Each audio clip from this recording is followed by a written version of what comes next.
This is the High School Crossfire. Welcome back. Resolved. This House affirms the case, the resolution. Ladies and gentlemen, to a layman, talk of petroleum would really excite would really excite people, because petroleum can drive, petroleum can cook, petroleum can do so much stuff.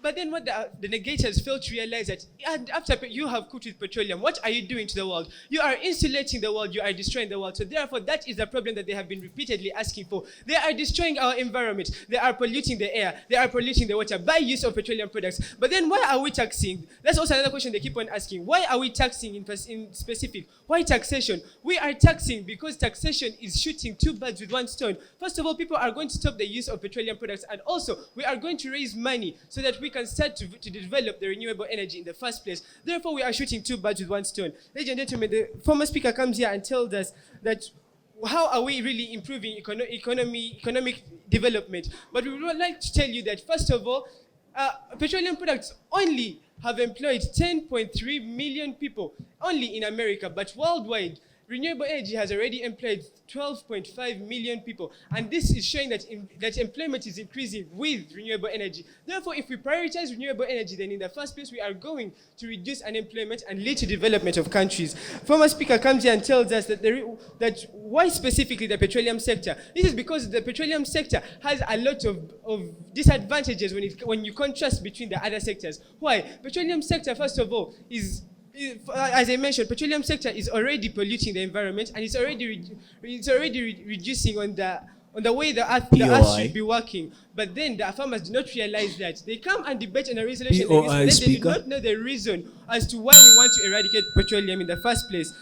They come and tell us that why should we observe the environment when our economy is falling? Then why should we build an economy in a dead environment? By 2050, the environment will be dead. So why would we have any use for economy? Ladies and gentlemen, they come and tell us that how are we going to tax the countries like Uganda, which do not subsidize these products? We come and we tell them that we are going to tax them in our work plan according to their economy. Therefore, rejected. Therefore, if we tax these countries according to their economy, then we are not really going to destroy, we're not going to cripple these countries, because some countries like Dubai, some countries like UAE do not really need all this money, which means that even though we increase the taxes, nothing will happen. But in countries like Uganda, we are going to increase the taxes less. Therefore, this will help to improve on economy. My second speaker accepted. Please hurry up. With petroleum industry in the long run? Yes, we are going away with petroleum industry in the long run, ladies and gentlemen. Why? Because we've already told you that it's a very big problem that we cannot handle if by 2050 the world will not exist because of the use of petroleum industry. We are trying to eradicate it. We're not trying to mitigate, we are going to eradicate it so that we can use the renewable energy. As my second speaker said, have you ever seen wind stopping to blow? Have you ever seen the river stopping to flow? But we have always seen that gold mines are running out. We are seeing that oil things are running out. So these are non-renewable energies, ladies and gentlemen. They come and tell us that their alternative is sensitization. But how many people do not already know about sensitization? How many people do not already know about climate change? How many people do not know about the dangers of renewable energy? Apparently, it's only the negative side. Ladies and gentlemen, already people have been teaching about renewable energy. For example, in Makerere University of Uganda, there's already an institute which is teaching about climate change and renewable energy. And therefore, if we go by this, even countries like Uganda would have to benefit. Ladies and gentlemen, my second speaker comes here and tells you that relying on renewable energies is going to help to increase on independence. Because why? Because the Ugandan shilling, first of all, decreased because of too much importation of petroleum. Therefore, if we increase on taxation, we'll reduce on consumption. If we reduce on consumption, we'll reduce on importation, which will help our economies to grow and stand alone, not to stand by the help of others. I hereby rest my case. Sami Bell, Kibuli, SS, third speaker. Good afternoon to the panel of jury. I am Tsero Muhsin from Gombe SS.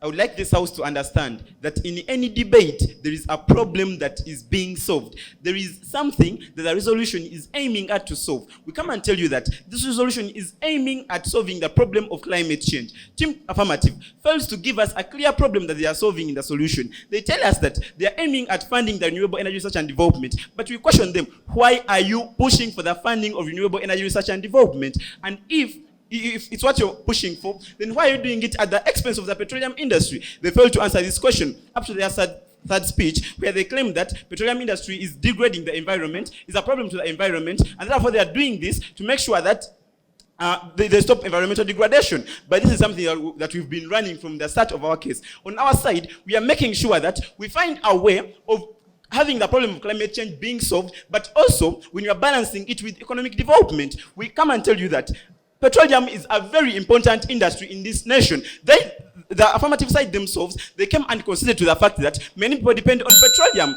and therefore they claim since they believe that it's a very essential thing in the economy, if we tax it, they're going to be discouraging its consumption, like what they are saying, like they are pushing away, like they are eradicating the petroleum industry. That means you're doing away with something that's very essential in the economy, not granted.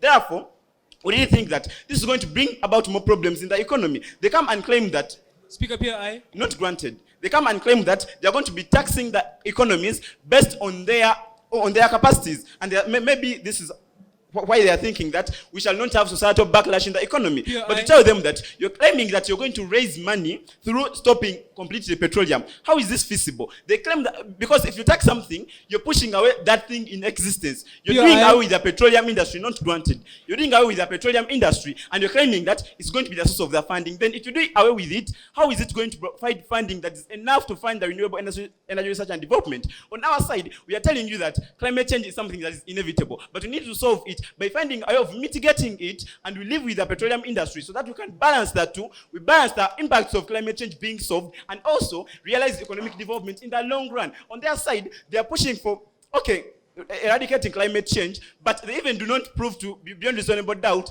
how their aspect is going to help us do this, because they claim that they want to be taxing economies according to their capacities. But then what? If economies are crippled, are you going to tax them in a low way? That means you don't have the required funds. And if you're going to tax the economies that are already developed, that means they've developed with the existence of petroleum. Now you're taxing them to push away petroleum. How are they going to continue developing? Do you want to cripple those ones that are already developed? All their case is really not standing in today's debate. We come and tell them that taxing petroleum industry is going to lead to things like inflation, because the economy mainly depends on something.